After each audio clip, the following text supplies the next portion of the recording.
I have not even had a cup of tea, and there are already people putting a roof on my house.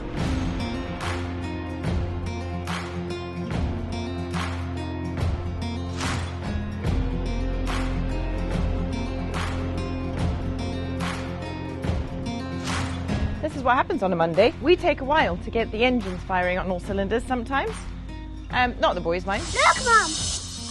Wheelbarrows! But the guys arrive at 7:30 sharp and they just get going. And today, they've started lifting roof beams onto the roof, which feels pretty monumental. I'm excited.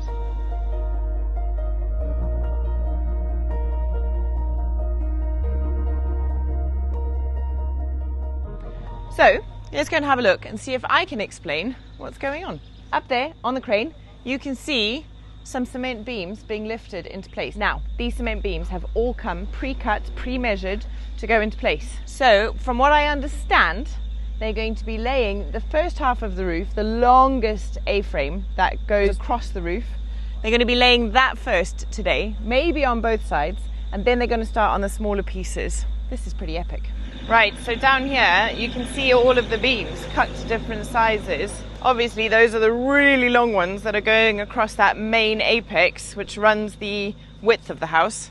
And then over here are a whole bunch of smaller ones which will fill in the gaps. It's all so precise and measured exactly.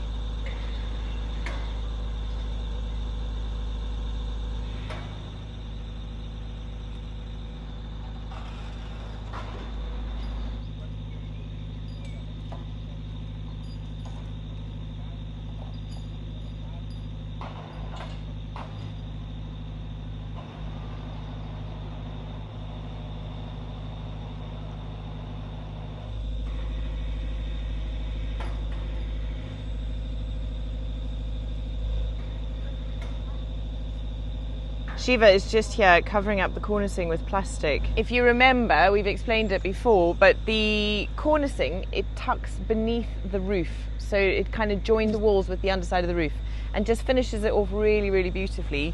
It's very precise cut stone and it's very, very smooth, very different to the rest of the house. Anyway, those cannot go on until the walls have reached roof height, which feels pretty monumental right now, especially since some of these walls are stone all the way to the roof. Thankfully, not the whole house, because I think we would be feeling even more overwhelmed by the whole thing if that were the case. But certainly where the 4th and 5th bedrooms are on the extension bit, that is all stone right the way around. And then the front of the kitchen and the side which wraps around the veranda are also stone all the way to the roof. So there's a heck of a lot of work to be done before we get to roof level, and then before, oh wow, thanks Reolink for the little gift. Obi's got a frisbee, which John just threw from all the way up there and nearly took my head off. Hey, go on then. As I was saying before, I was rudely interrupted by a frisbee to the face. Basically, they've got to get the walls up before they can put the cornicing in.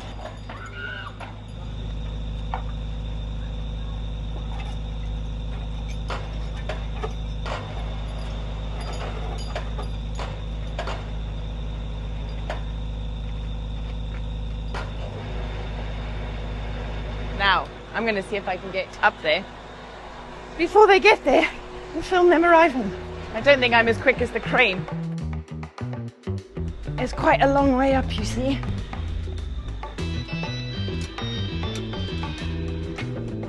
Ah, I made it, folks.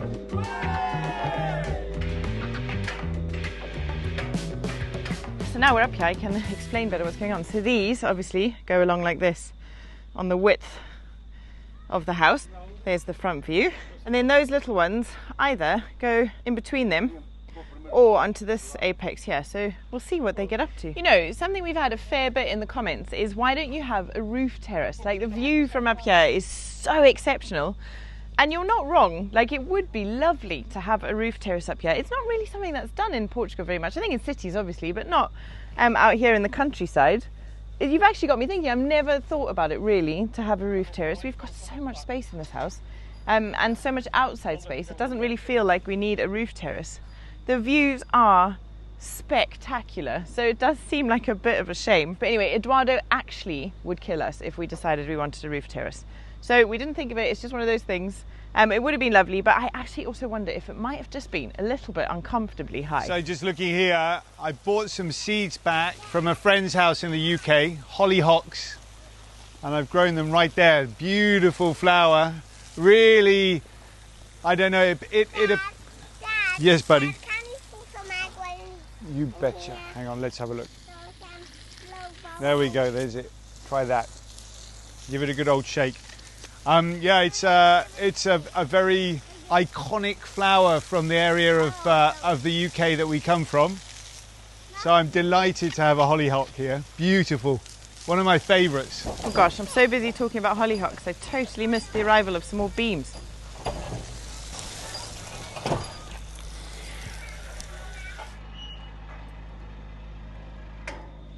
We've also done a little bit of renovating of our little stone house. So we had the roof cleaned and resealed, and what that has sparked, which I'd love your guys' opinions on, is what colour do we paint this house when it's finished? So most of the house is stone, but a fair amount of it, certainly the top floor, is rendered. So you've got that contrast, much like that house, of stone and render throughout the build. So we were looking at various buildings over the weekend and thinking, what do we paint it? Because we don't want to do white. I think white might be a bit boring. So we were thinking either like a terracotta Moroccan pink or a Tuscan yellow. I would love to hear your thoughts. Please let us know in the comments below. I'm not going to say what I'm leaning more towards because I think you might be surprised by it, maybe not. But please let us know what you think and what colour you would paint this house, even if it's not Tuscan yellow or Moroccan terracotta pink. Let us know. In the meantime though, I think I'm going to take the opportunity to go down and have a cup of tea. First beams are already in, or going in anyway. So they've been laid out here. Let's have a look. Nicely done. Okay, so Daniel and Shivu and the fellas are putting the first beams into place. We're using concrete beams. We were thinking about making a wooden structure up here, but actually for longevity of the build, I'm pretty confident that the concrete beams will be a better solution. We're never going to see them up here anyway, so putting them down and laying it out like this, it's just going to be a bit stronger, I think. So what are we doing up here? Well, you can see on Friday Daniel put up this woodwork here, and basically he's left these U shapes, these little cutouts in the top of the wood, which we will be slotting the beams into place. So there'll be 1, 2, 3, 4, 5, 6 beams across this stretch here, and then of course the beams will be put into place along here too. So Adam this morning has been tying the beams into place. That's the first one that's just gone there. He's tying them up with pieces of wire so that they don't slip off. And then when the concrete is put into the wooden mould, everything will stick together nicely and they'll never go anywhere. I've got absolutely no idea when the tiles are expected to arrive or when they'll go into place. Pretty exciting to think that happens maybe later this week or early next, wouldn't it? Look at that. There are beams in our little roof hole. That's a first. We've not climbed up here before with roof beams in place. I'm not going to go all the way up because I really don't want to get in anyone's way. But look, we've got beams going in. That is very cool. So I think they'll be pretty much done by the end of today with these. Well, definitely, I mean, before lunch, these guys are going great guns. All right, well, we'll leave them to it, shall we? And you know what? It's getting really hot these days. And we usually used to take Obi for a walk at lunchtime because it was really nice. You know, in the winter time, it's lovely to have a lunch break that goes down to the river and goes for a nice walk. It's getting so hot now. Lunch break walks are actually jolly unpleasant. So we're going to try and move them to a bit earlier in the day. So it's 10 o'clock. The guys are about to go on their tea. Our walk takes about an hour. So we're going to take dog for a walk. And we'll take you guys with us.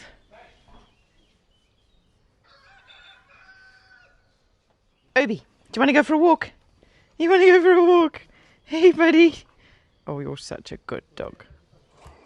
Where's your frisbee?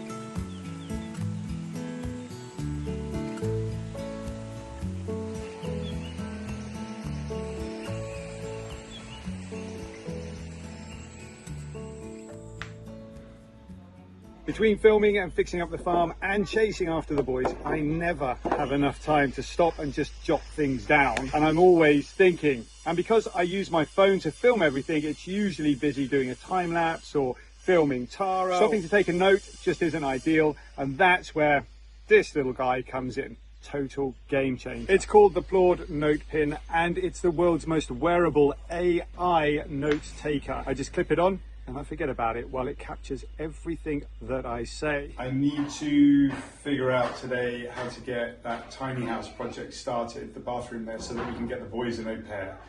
All of those ideas, all of those thoughts, straight down. Whether I'm chatting through a to-do list with Tara or brainstorming video ideas, NotePin captures it all and then uses AI to transcribe and summarize and even pull out the action points. Can we put a filter in retrospectively? Yes, I'll sketch it out. Okay. There's also an Ask AI feature which lets me search through all of my notes, ask questions and instantly find the information that I need. Not only does Plord transcribe my thoughts, it also creates a mind map for me to help me understand. Honestly, it feels like a second brain on my chest, and I don't feel it when it's on me. It's just 20 grams. I can wear it as a wristband like a watch while I'm out and about. Plus it syncs with my phone, my laptop and cloud with enterprise grade security, so I know that nobody's having a good old look at all of my great ideas. It even has Find My built in, so when I misplace it, which I do a lot with things, I can just ask where it is. So if you're juggling 100 things just like me and don't want to lose any of those brilliant ideas bouncing around in your head, the Plord Note Pin is the right move. You even get 300 free transcription minutes a month. Use the code TheNewbys20 to get 20% off this Prime Day. Link is in the description. Hello everyone. The bee man is back, everybody. So we're gonna now test this colony for a varroa. Diogo's just said Alcohol. the sentence, we're going to kill some bees. Yes, we have to, unfortunately. So this is a sacrifice we need to do. Okay. So we don't, so the infestation numbers don't grow, and they will for sure eventually die. Okay. So this is a prevention. We're gonna kill around 300 bees. I'm so sorry for that, but really 300? 300, 300. What? Really? That's loads. One scoop of bees. No ways. Oh my gosh. Okay. But really need to have to do this, otherwise they will die in a month or two. Okay. So we should have made the new treatment 1 month ago Okay. in May, so we are late. That's why I want to check the infestation numbers Okay. to see how we are going, we are Okay. doing. Got it. Okay. So we find the frame with open brood. Here we go. Oh, girl, sorry. So these are the nursing bees, the one that was just born. Okay. The queen is here on the cage. So the nursing bees don't often fly straight away. Okay. So they'll stay here in the tray. We gather a scoop of bees. And we're gonna place it Don't think of, oh gosh. in the alcohol. And we shake it Wow. thoroughly. They're already dead, so it's a fast death. Okay. That's not what I was expecting when I wandered down here this morning. So sorry. It's all right. I'll get over it. But we really need to sleep. As you can see, we have one row, two. Oh wow! So it kind of shakes the mites off. Yes. Oh my goodness. Okay. That is so interesting. So just to remind everybody, varroa are the mites that infest the bees, feeding off the larvae while they're developing, So when they hatch, they are filled with the viruses. and they will be deformed in some way. They'll either have like dodgy wings or they'll be very, very weak, and then you can lose entire colonies because of it. So we One, don't two. want that. So is that a lot or not? So 2 is great. Got 4. 4. Okay. 1, 2, 3, 4. Okay. So this Okay. means it's 1%. Okay. At 3%, you should really treat. Okay. If we have percentages above 3%, we really need to treat them. Okay. I'm just going to treat them anyway. Okay, cool. We're going to learn a technique called the newspaper technique. Cool. So, colony, the queen died in this colony. Okay. They could not create a new queen somehow. I don't know why. Okay. So the colony became drony. That's the term, okay? Okay. So a bee thinks, since they have no queen, a bee suddenly starts laying eggs. Oh, wow. But because this bee wasn't mated, the eggs aren't fertilized. Whoa, So okay. only drones will be born. That's nuts. Crazy, right? Yeah. So now we're gonna grab that colony and put it on top of another one To mix. to mix them. Yeah, but we have to put it a newspaper in between Okay. with some holes. So the pheromone from the bottom, the colony on the bottom with the queen, Yeah. goes up to the queenless colony. Okay. So they will slowly adapt, Uh-huh. shred the paper, the newspaper, and mix. Oh, that's amazing. This way we won't get rid of, I don't know, 5 frames of bees or 6. Okay. So we can use them to in another colony. That is so cool. What are the bees learning about today? Let's see. The economic situation in Portugal is not favorable. Don't tell them that. They might leave. They might go live in We Spain. might immigrate. Look, they can go house hunting. Switzerland or There we go. France. This is amazing. Learn something new every single day.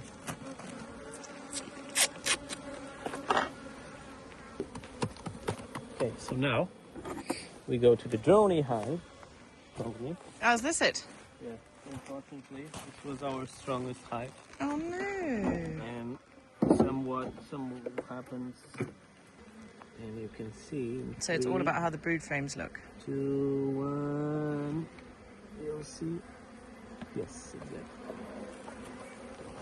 Oh wow. See, this is drone. Okay, interesting. Male only. So you can see everybody, these cells are just like really fat, bigger, rather than those nice neat little ones that they have normally. So is that quite unusual that they aren't able to make a new queen? Sometimes it happens. But I always thought the colony died if they didn't have a queen. They will eventually. Eventually, oh, okay. Okay. Because they're not bee making. that is laying eggs, she only lives for 40 days. Oh wow, okay. So eventually they'll die. And she yeah. won't change her shape so that you can identify who she is. No. Okay. Interesting.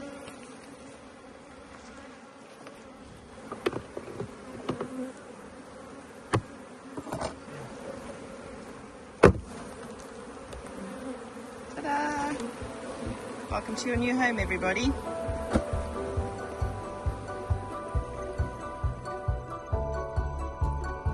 Good morning, everybody. Work is continuing at pace this morning.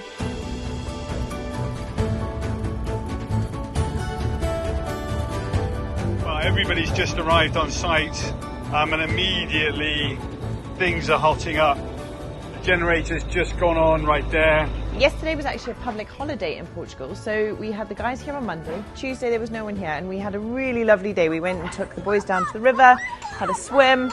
I met up with a friend and we went on a dog walk, and it was just a lovely, lovely, peaceful day on the farm. Marcus has got his wooden forms and he's drawing lines on the stones so that he can cut those arches. Hola, Marcus. Bom dia. As you can see, we've got lots and lots of these red bricks have arrived, which are going up on our walls. Bom dia now. He's all the way up there on the roof. I wonder if that piece that Marcus is cutting is to maybe even take him all the way over halfway on that kitchen window arch. But isn't it just so beautiful? Do you know what I just am loving is these beautiful lines in the stones. All of these natural kind of variations and intricacies. We got Roby right there mixing some concrete, some cement, and Shivu over here helping out. Adam's around somewhere over there doing something with a water pipe. We've got Obi on site checking that everything's going to plan. Expecting a busy, busy day. Would you like me to say hello? Hello. Hello, dog. So they've put this front wall up, and today they're continuing on, but it's got so high now that they can do it from the first floor. They've got to get these walls all the way to the roof level before we can put the cornicing on and before we can get the roof on. But get this, what is so exciting is that if we work out the timings, we are cautiously optimistic that we are going to have a roof on this house and all of the walls up before September. How exciting, which then would mean obviously we can start work inside the house with things like plumbing and electrics and flooring and insulation and plastering and all the fun bits, right?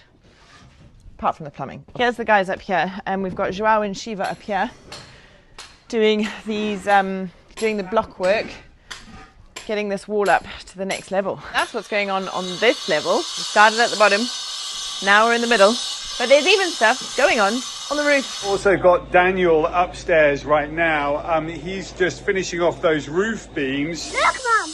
What's happening? Whoa, a flying wheelbarrow.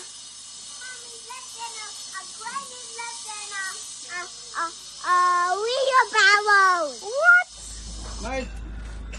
Tama, espera. Espera, primero esto quieren, mira.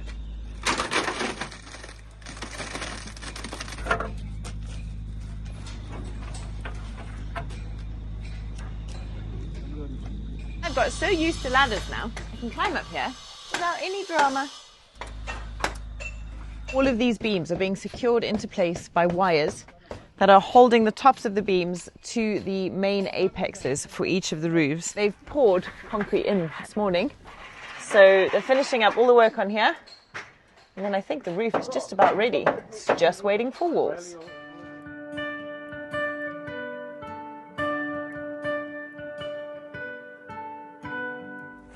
How's that, Sawyer? Yummy?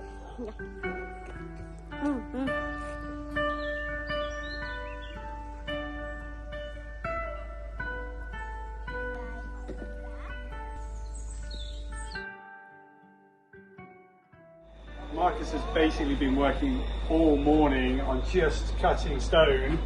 I've had a time lapse running and absolutely nothing has happened except a whole bunch of clouds have gone like this a lot. Because all the work has been going on over there. Now I can see Marcus has cut maybe all of the stones ready for the entire archway. And now is the time that everything is going to be starting to come up and drop into place. The next stone that's going in, I'm pretty sure of it, will be the one that goes right here. So next stone coming up, pretty sure it's going to go here. I might be totally wrong. Okay, it's going to a different place. Is it? Okay, so actually it's not going here where I was originally saying. It's actually going up here on the corner, but it is going around a column. Look, you can see how that stone has been shaped. They're going to drop it into place. Look at that. So cool, isn't it, folks? Eh? Beautiful.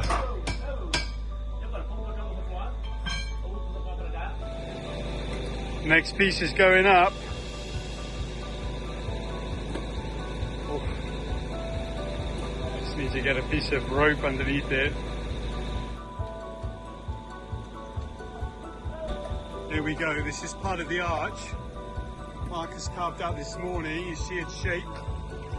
Up it goes. That's a big, big stone, eh? Wow.